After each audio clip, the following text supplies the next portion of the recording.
of Kittens and Broken Things, Chapter 68.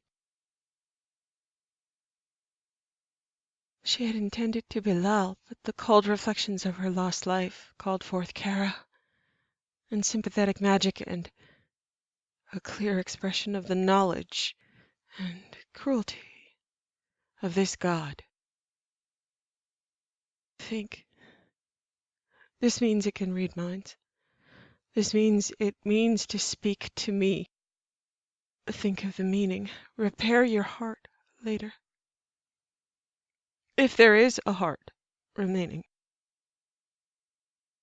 She wanted to apologize to her parents, to herself, that she had exposed them to this thing.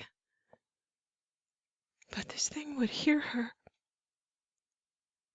By the way, don't call it a thing. Take a step.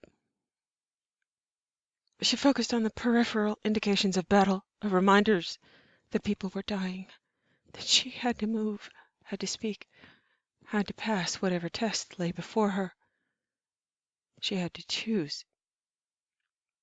She had thought about the possible choices Vigil had proposed, but she had no idea which ones she really faced. The colors, the effigies, gave no indication.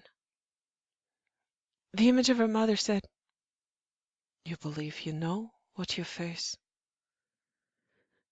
She stepped forward and said, "I believe I have gathered knowledge that brought me here, but you must tell me what I face." The image of her father said, "Can you think your way to faith?" She tilted her head down and said, "Whatever I believe, my mind can be changed. I believe I must convince you that I am worthy of choosing. I do not know if I am worthy. I know my companions are worthy. I know that in the sky all around us are beings, organic and synthetic, that are worthy. They are the dead and the dying. I believe I would not be here without you, without them, and without all the lives of previous cycles, without the lives that are fighting now to give me this chance whether or not I am worthy. In that sense, my opinion does not matter. Their lives created a pyramid upon which I stand, and my point of convergence is insignificant. I only point at the sky, diminished in meaning from the base that lifts me. That anyone has arrived here and you have spoken to them matters. It is what you have done, what you will do, that matters." Her ghostly face rose from the board and said, "So says the goddess of folly." And her eyes drifted back down to the board. Disinterested. Her eyes passed from one effigy to the next, hoping one of them would speak. When they didn't, she stepped forward and said, "Please, I need help. I don't understand." Her mother's image said, "Perhaps you are right, in that you are not worthy, but your cause and your companions deserve better representation, and I may provide that. Choose this direction, and you will destroy all synthetic life in this cycle. You yourself are partly synthetic. Many will not survive the loss of their synthetic integration. Much of your technology will be lost, but organics will have time to rebuild, recuperate, and set their clock back. They will know what awaits them if they fail again. I will not be there to save their memories in an eternal hourglass." Her childish form said, "Choose this direction, and synthetic and organic life will be integrated, synthesized, one to the other. Your life will be taken, and that will fuel the image of new life to come." Her father's form said, "Choose this path, and control over reapers will be granted. Your life will be consumed here and form the template for control. So she did have to die, one way or the other. She had known that, hadn't she? She found herself shocked. She really hadn't. Struck dead for being unworthy, possibly. She should have known that. But only her life, no more loss of life. That in itself was a relief. God spoke to her. God offered her the choice. She only had to choose. She wanted to ask if it was lying, if the Geth had created subverted portals, but she thought she might be struck by lightning if she let the words pass her lips. God required sacrifice, and she may not be humble, but she was right when she said her companions deserved better. She hadn't had time to prepare herself, hadn't known she'd die. She could not destroy all synthetic life. It was not possible. No Sooth, no Edie. Too many casualties. She might survive, but that was impossible. If the portal had been subverted to destroy organics, she absolutely could not risk it. She couldn't decide, didn't know, and then realized her companions, her mutinying companions. Don't move. Stall. Oh, she couldn't. People were dying. She suddenly, vehemently did not want Reapers to exist anymore, did not want anything to remain of this god in effigy or true form. The cold and disinterested eyes of her past family staring at her and her potential future. She could not spend eternity with them. The heated eyes of her mutinying family were boring into her back. She could not say goodbye. She could not explain. She began to sprint to the synthesis portal. Take steps. Take all the steps. Stop the fighting. It's over, Kara. They know you love them. They know you have to do this. When she began to move, she heard Garrus shout her name, and that increased her speed. Could he overtake her? Run faster. Then words rang out in Senar's voice.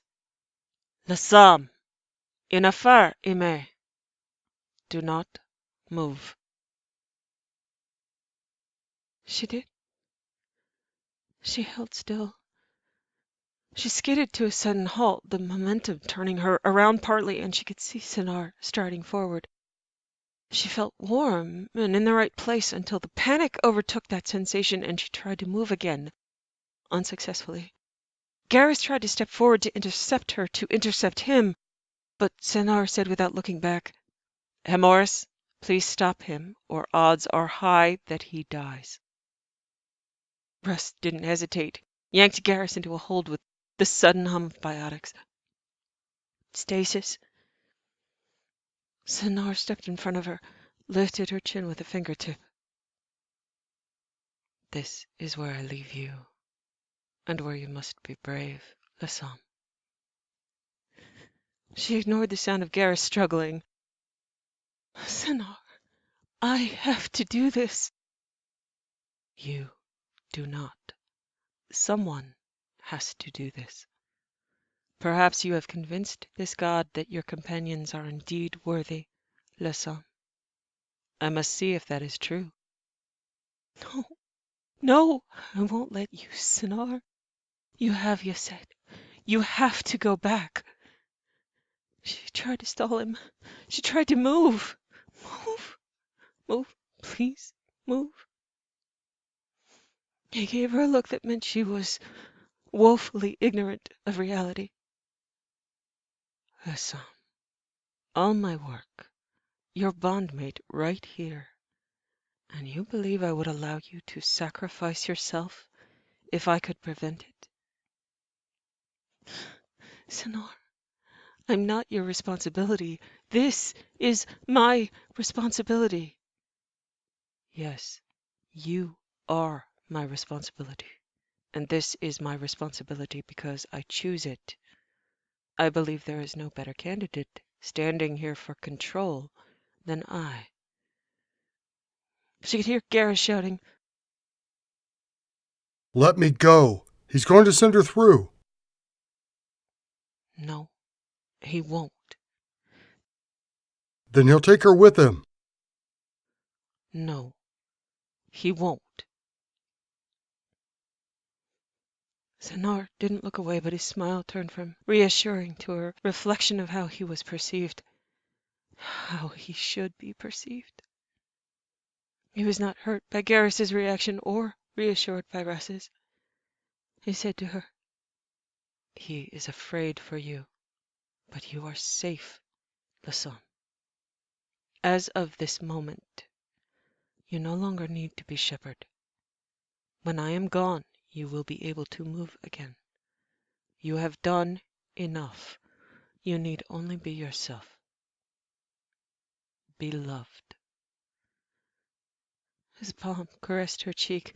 Tears spilled down her face. He traced a tear track with his thumb. He gazed at her, and she realized if he was imagining this moment as a future memory, there wouldn't be any more of him to be able to remember. She'd be the one unable to forget. She was woefully ignorant of reality.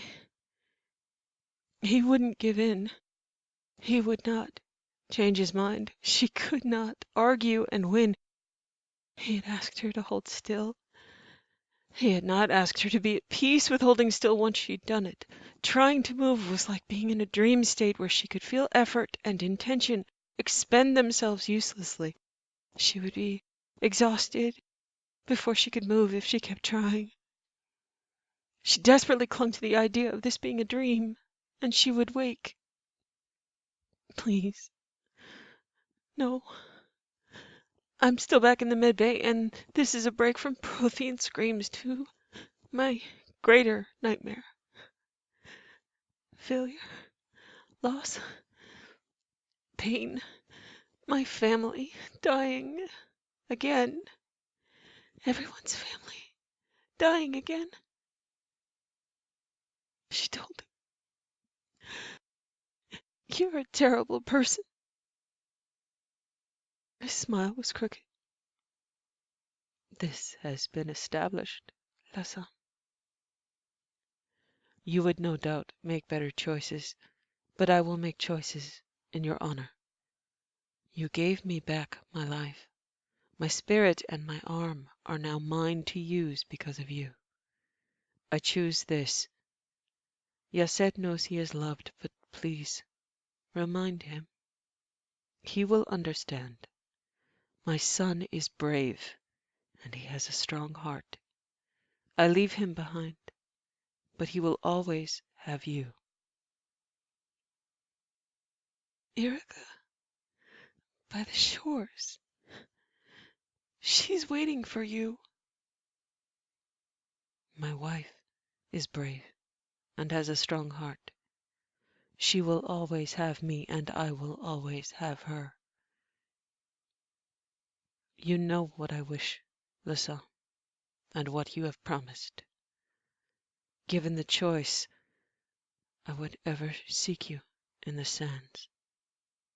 You are brave and have a strong heart. I love you.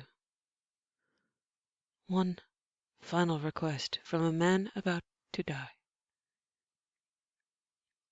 Kiss me, Lassan, because you wish to, and because I ask." She did wish to. She had wanted to.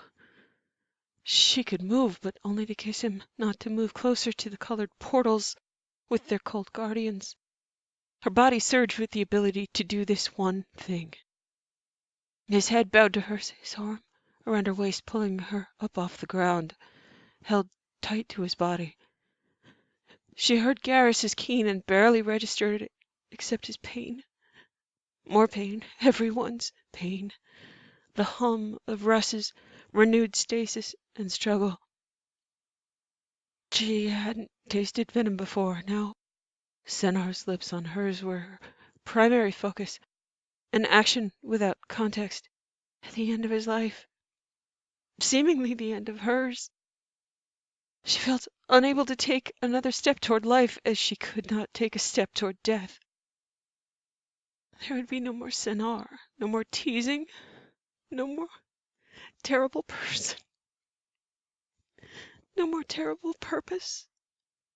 And she couldn't bear the idea, would much rather die herself. She'd brought him here. She'd led him here. It was her fault, her responsibility.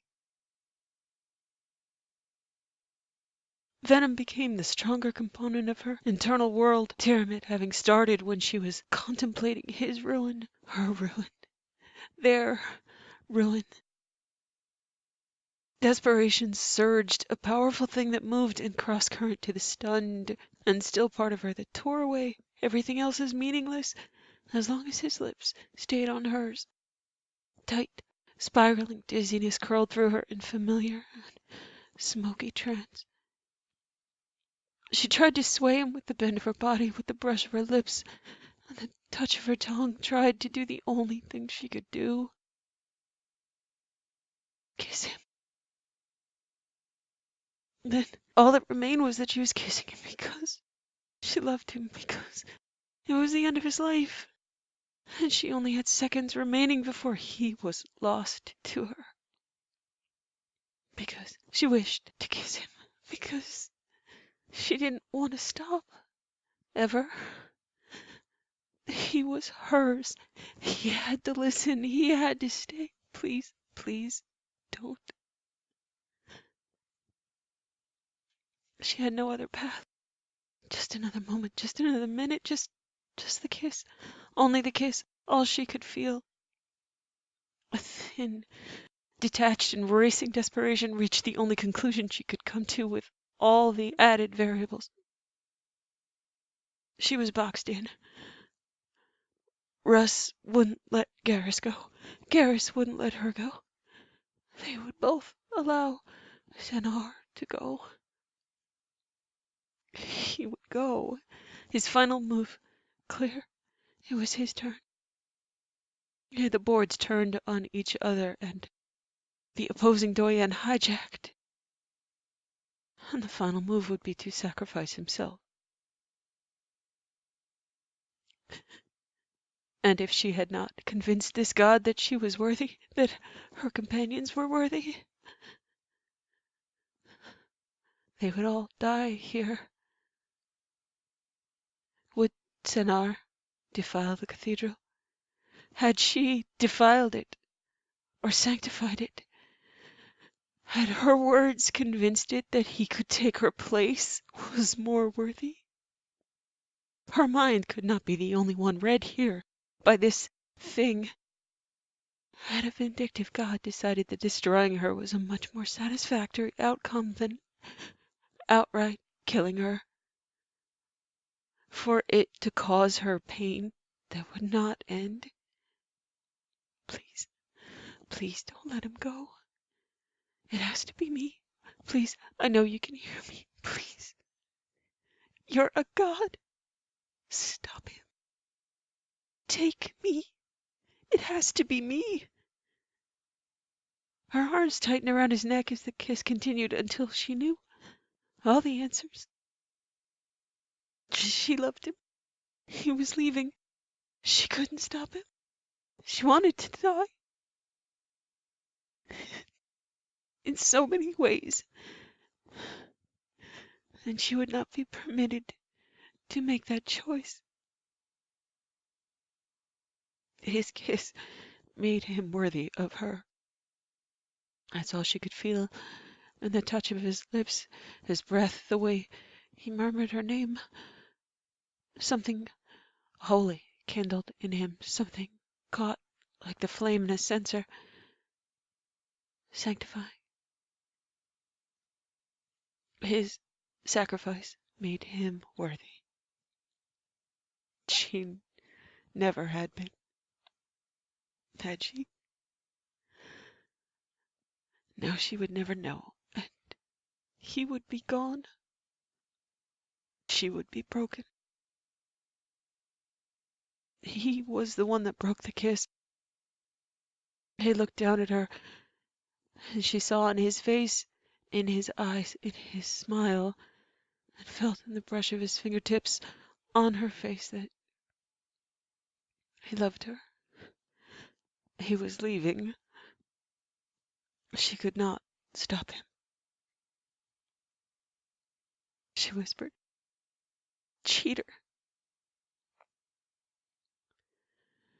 He put her back down on unsteady feet, but kept the support of his arm around her waist, one hand smoothing her hair back. All the love he had for her coalesced into a smile that made it fresh. Tears surged. The expression transformed his face as he said, "It is the only way I can win, the song." She leaned in because she couldn't let go, her eyes tightly closed and nothing on her lips except for his name and the word "please," the remains of cooling and stinging venom. He granted her the shelter of his arms for a few long moments, his hand gently cradling the back of her head. All she could think was, "No, you're mine. You can't do this. You can't go. I won't let you." She thought these things, but she couldn't say them. Couldn't say anything else. All that was left was incoherent and useless begging. Kate said she was brave, but she wasn't. Internal whirling panic added up to no solution, no idea, no way to stop him. She was shaking and crying and wishing she could go back in time and change something, everything, to make this moment different. Senhar lifted her in his arms and carried her back to Garrus. She heard the end of Russ's stasis, and she was placed in stunned and silent Turian arms.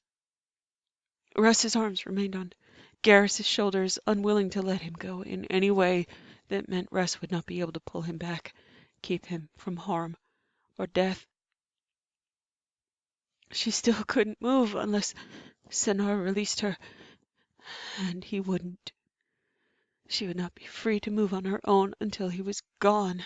She could order Garrus to stop him, and it wouldn't matter. Russ wouldn't let him.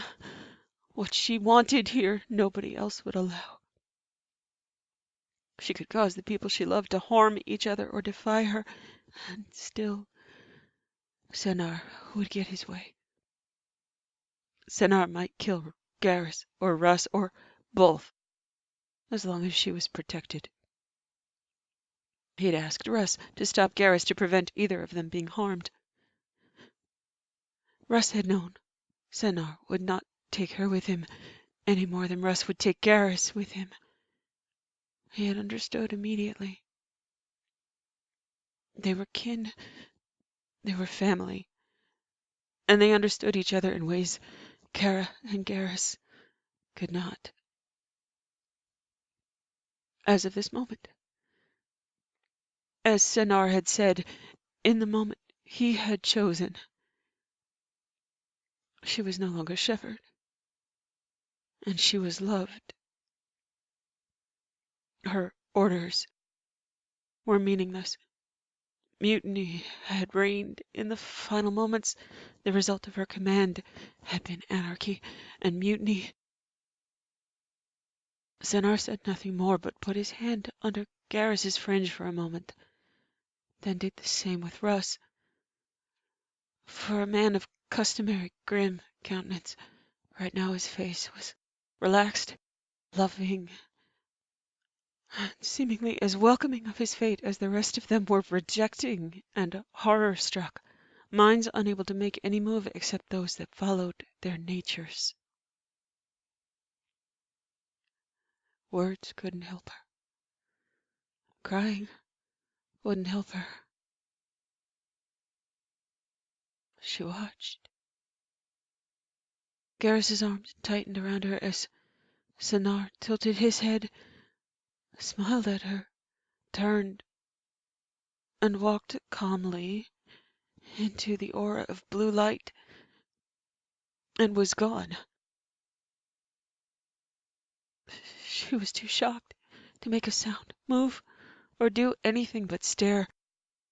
Where he had been created an empty place, a void in the light, a void in her mind, a void in her heart.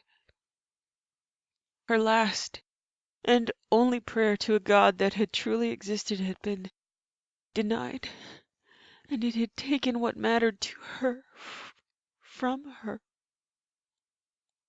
as cleanly as though her heart had been torn out in offering. She had brought him to this altar and said he was worthy, and it had taken him on her word. Blue warmth radiated out from where he'd been, moved through her. She had a shocked impression that the expanding force was the color of Sennar's biotics. She closed her eyes and did not want to open them again. She didn't have to. She was Kara now, not Hassan, not Sia, not Dralatem. Never again. She was not Limayeth anymore. No walls, no fortress. She was a wet, panicked verse with her tree clinging to her to keep her from the blue flood that had swept away her purpose, her goal, her manipar. A hole punched through her, out of which vital things were bleeding. That was my choice. Sennar, I want to kill you for that. Please come back so I can kill you myself. Please. I never thought I could beg you for anything that you would not give. I'm so sorry. I'm so sorry.